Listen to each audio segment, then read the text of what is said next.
ఒడిబియ్యం పోసుకునే సంప్రదాయము మీలో ఎంతమందికి తెలుసు? అంటే కొంతమందికి ఒడిబియ్యం సంప్రదాయం ఉండదు కాబట్టి నేను వీడియోలో ఫుల్ డీటెయిల్గా చూపించిన అనమాట.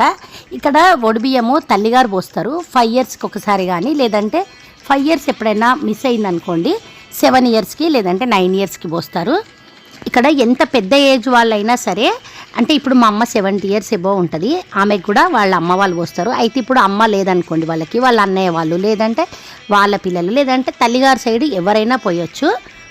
ఒడిబియ్యం పోసిన రోజు అమ్మ వాళ్ళు ఏం చేస్తారంటే పసుపు కుంకుమ లడ్డూలు అంటే స్వీట్స్ ఏదన్నా ఇచ్చి మనకి సారెలాగా పంచుకోమని ఇస్తారు. అవి మనం తెచ్చి అత్తగారింటి దగ్గర సారెలాగా ముత్తైదలకు పంచుతాము.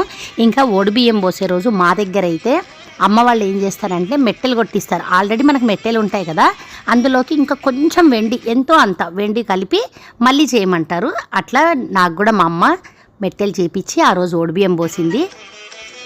ఒడిబియ్యం పోసిన తర్వాత మనం అత్తగారింటికి తీసుకొచ్చి ఆ బియ్యం వండుకొని ముత్తైదవులకి 5 మందికి కానీ 10 మందికి మన ఇంట్రెస్ట్ని బట్టి మన స్తోమతను బట్టి భోజనం పెడతాము.